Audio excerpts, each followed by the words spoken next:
let me tell you about the language of deserts. Not the howling winds or the hissing sands that we might imagine, but the quiet, persistent voice that has been speaking for millennia beneath the surface. This voice tells stories of cities that breathed and thrived, where now there is only emptiness, of civilizations that mastered the art of survival in places we would consider uninhabitable today.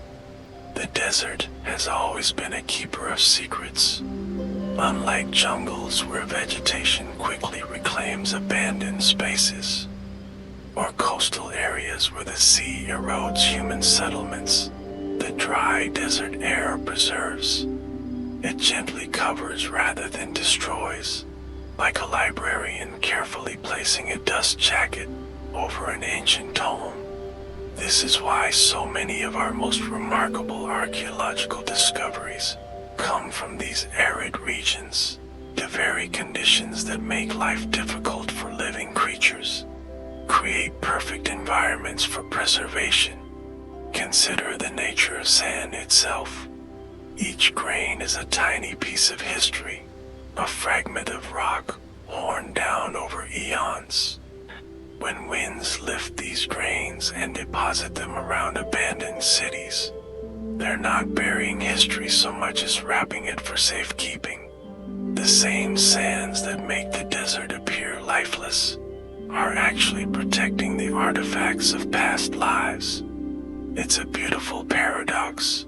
What seems like nature's indifference is actually its method of conservation. This protective quality of deserts has given us extraordinary windows into the past.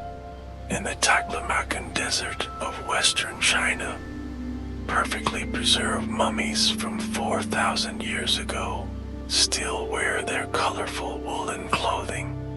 In Egypt's western desert, ancient oases contain temples with paintings so fresh they might have been completed yesterday.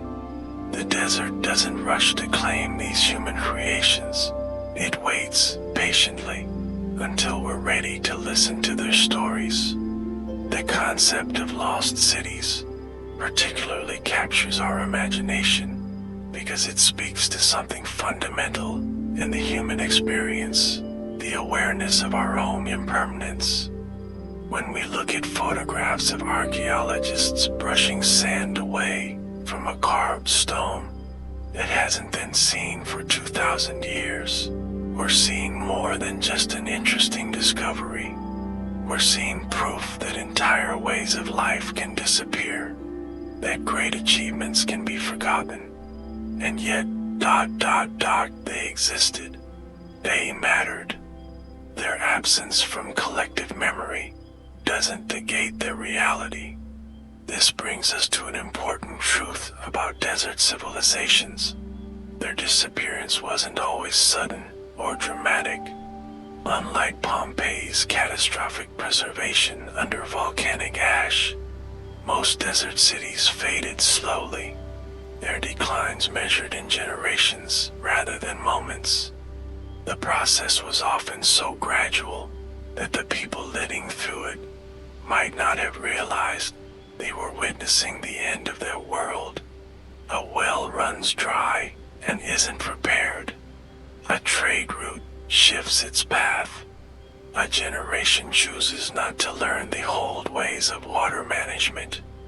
Small decisions accumulating over time until one day, the last family packs their belongings and walks away, leaving their home to the wind. Yet these places continue to speak to us across the centuries.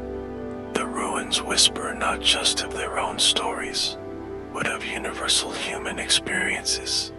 The struggle against nature, the rise and fall of ambitions, the resilience of communities.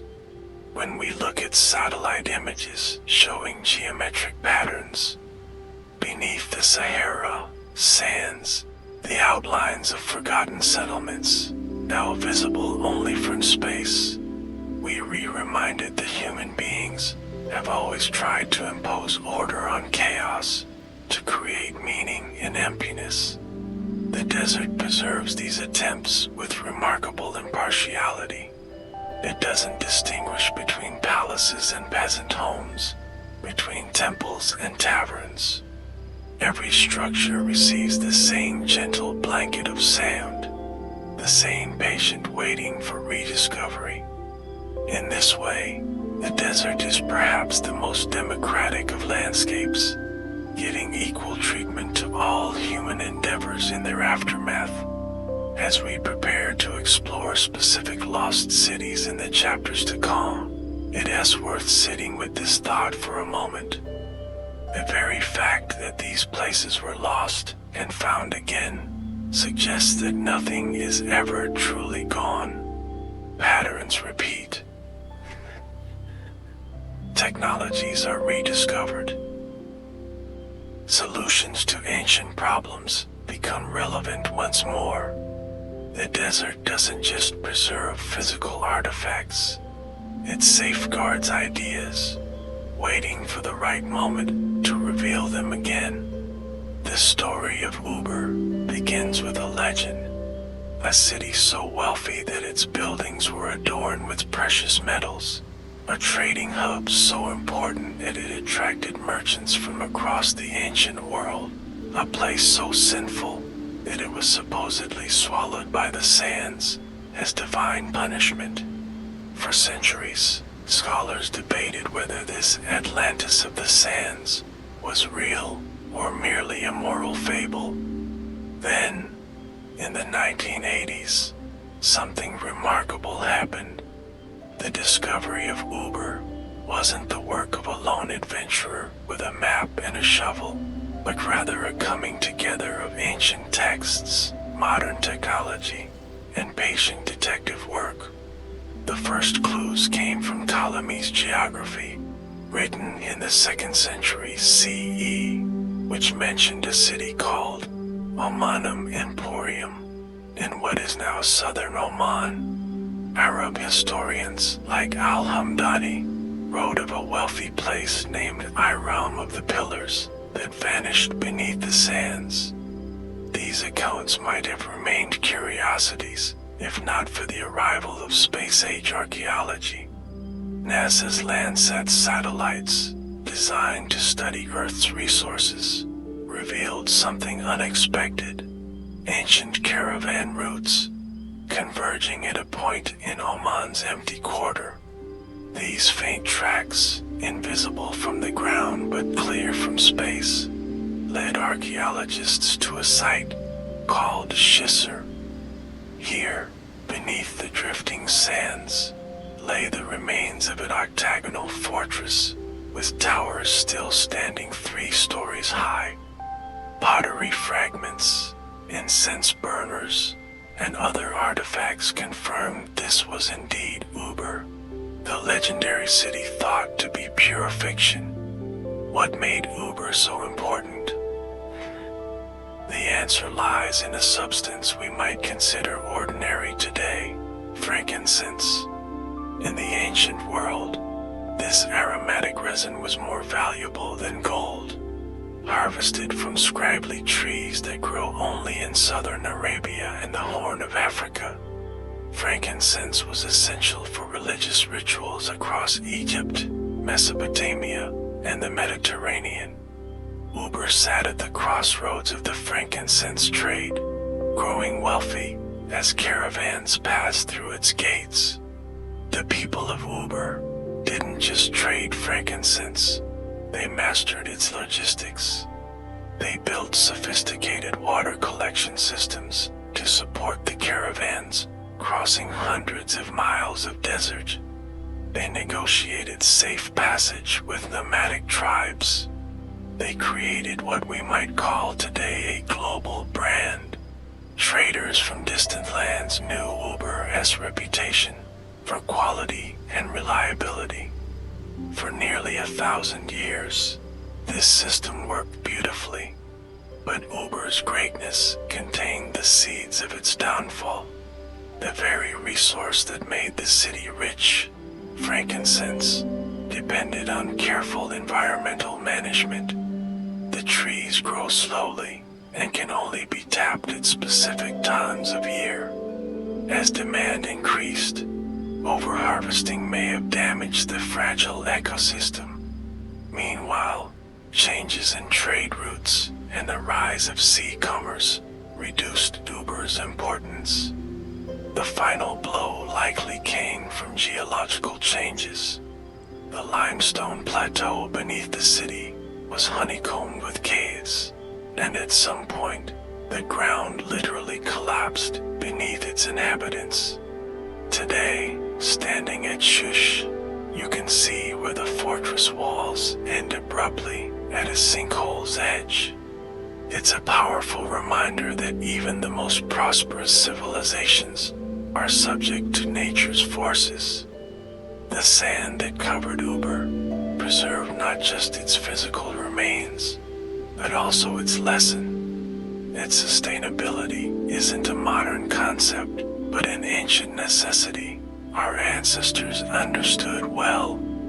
Imagine a city where the buildings aren't constructed, but revealed, where instead of stacking stone upon stone, artisans worked backward, removing what didn't belong to uncover magnificent structures hidden within the living rock. This is Petra, the eternal city carved from rose-red sandstone cliffs in Jordan's high desert. Its story begins not with foundation stones, but with geological patience. 80 million years of wind and water, sculpting the landscape into which humans would later carve their dreams.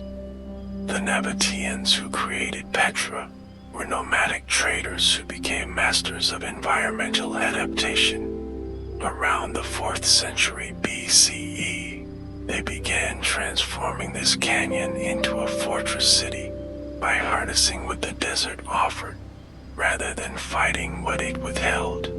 The genius of Petra lies in its negative architecture. Where other civilizations built upward, the Nabateans carved inward.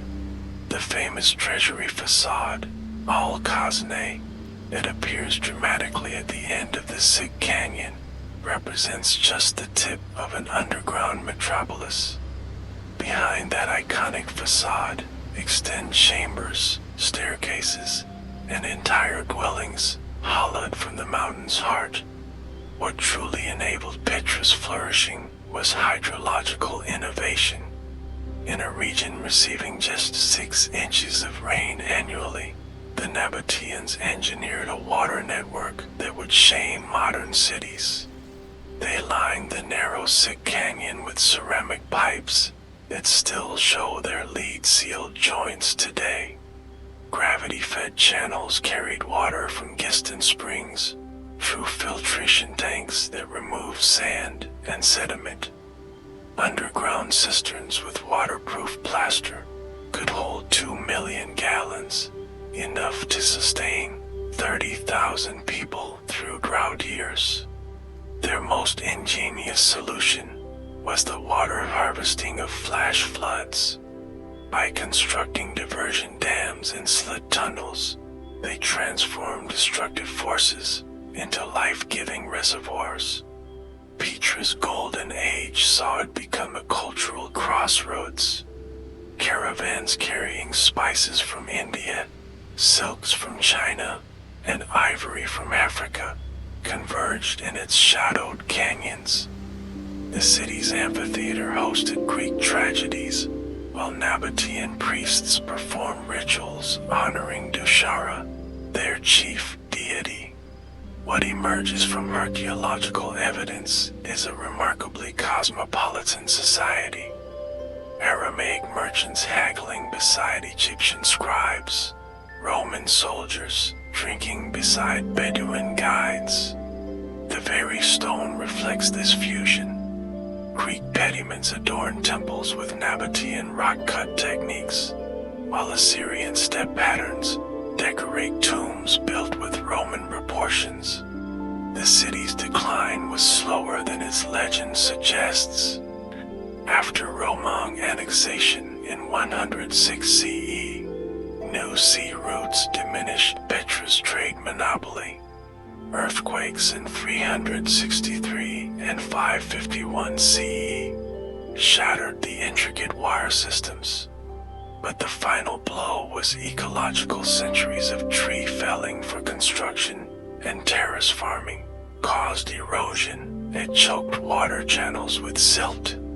As the desert reclaimed the land, knowledge of Petra faded into Bedouin folklore until Swiss explorer Johann Burckhardt disguised himself as a scholar named Ibrahim ibn Abdallah to rediscover it in 1812. Today, Petra whispers profound truths about human adaptation. The Nabateans didn't conquer their environment. They conversed with it. When flash floods threatened, they built diversion channels. When the sun scorched, they carved in north-facing dwellings that stayed cool. When enemies approached, the narrow sick became a natural defense. Their greatest monument isn't the treasury, but the accumulated wisdom of working with desert rhythms. A lesson etched in every water channel and shadowed tomb beneath the Sahara's sea of sand by not one but many forgotten civilizations, each adapting to aridity in extraordinary ways. In modern-day Libya, the Garamantes built an empire on invisible water.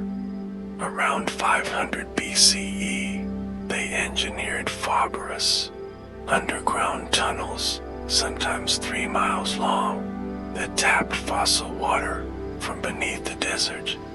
These weren't simple wells, but precise gravity-fed systems requiring mathematical understanding of elevation gradients.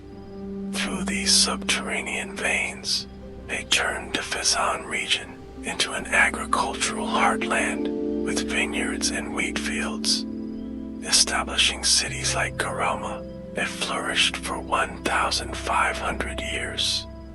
The Garamantian civilization reveals desert survival through social innovation.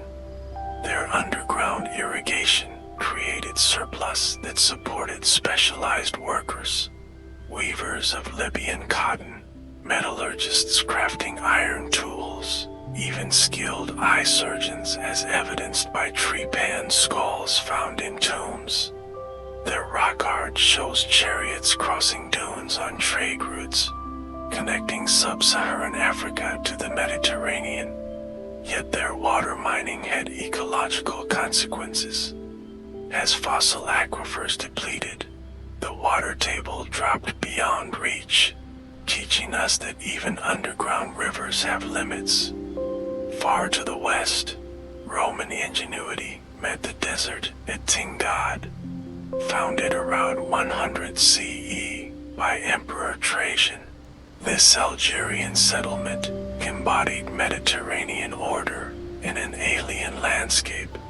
Its perfect grid plan, Decumanus crossing Cardo Maximus, was Rome's architectural signature, but here it served as climate adaptation. Narrow streets created cooling wind tunnels, while uniform buildings shared temperature-regulating walls. The city's library held 30,000 scrolls in a desert region larger than India, and its theater hosted performances for 3,500 citizens who enjoyed baths fed by aqueducts. Tingad's preservation under Saharan sands gives us an unparalleled snapshot of Roman provincial life. Shop counters still display grooves where awnings were secured against the sun. Dice lie where players dropped them during the city's final hours. Most poignant are the curbstones carved with game boards, evidence of children playing while history unfolded around them. The city didn't so much collapse as gradually empty, trade shifting, aqueducts silting, until the last families departed, leaving their homes to be perfectly fossilized by drifting sand. These cities teach complementary lessons. The Rama on working with hidden desert resources, Tingad on imposing human order without disrupting ecological balance. Both remind us that desert civilizations didn't merely survive. They created art, scholarship, and community in places we'd consider uninhabitable. Their silent stones ask profound questions. What does it mean to build sustainably? Can we create civilizations that leave no scars? The desert's greatest gift to history might be its role as cosmic archivist. While humidity decays organic materials elsewhere, arid environments preserve them with astonishing fidelity. In Xinjiang's Taklamakan Desert, 4,000-year-old mummies were brightly colored woolens still vibrant as yesterday. At Egypt's Fayum Oasis, Roman-era portraits painted on coffin lids reveal individuals with startlingly lifelike eyes. But the most extraordinary preservation occurs with knowledge. Text that survived only because buried in sand. Consider the Silk Road's lost libraries. At Dunhuang's Mogao Caves, a sealed chamber discovered in 1900 contained 50,000 manuscripts from the 4th to 11th centuries. Buddhist sutras copied onto mulberry paper, Nestorian Christian texts, astronomical charts, and even the world's oldest printed book, the Diamond Sutra. These documents survived because the Gobi Desert's dry air prevented decay. Similarly, the Dead Sea Scrolls endured 2 millennia in clay jars because the Judean Desert's climate halted microbial activity. The desert even preserves moments. At White Sands National Park, recent discoveries revealed hundreds of human footprints fossilized in gypsum-rich mud. One track tells a particularly moving story. For nearly a mile, footprints show a woman carrying a child, occasionally setting them down before continuing her journey through the Pleistocene landscape. Radiocarbon dating places this 10,000-year-old snapshot during the last ice age, a testament to human endurance. This preservation extends to ecological memory.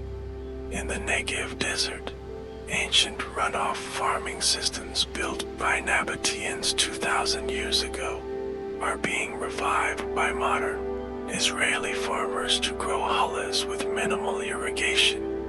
In Peru's Nazca Desert, pre-Columbian aqueducts called cuquillos, spiral stone shafts accessing underground water, still function today. The desert remembers solutions we've forgotten. Perhaps the most profound lesson lies in the Taklamakan's mummies. Their European features and woven plaid fabrics suggest migrations we never recorded. The desert keeps rewriting human history, challenging our assumptions about ancient isolation. Each discovery whispers the same truth. Civilizations have always been interconnected, ideas traveling farther than we imagined possible, with the desert as their accidental conservator. As our journey through buried cities concludes, we encounter their most enduring legacy, not in stone or artifact, but in the patterns of human adaptation they reveal. These desert civilizations mastered principles we are only now rediscovering. The circular economy of the Nabateans, who recycled water endlessly. The passive solar architecture of Petra's rock-cut dwellings. The sustainable harvesting of the Garamantis, who measured water use against aquifer recharge. There's profound comfort in their resilience. When climate shifts dried Uber's wells, its people didn't vanish. They adapted, becoming the Bedouin nomads who whose hospitality traditions endure. When Petra's trade routes faded, its knowledge of water management spread through Byzantine engineers. Civilizations end, but human ingenuity flows like underground rivers, surfacing elsewhere when needed. The desert teaches us about time.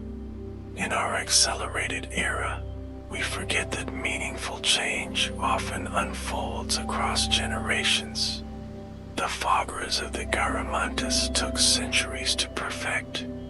Petra's water system evolved through patient trial and error. These weren't projects for quarterly reports, but legacies meant to outlive their creators.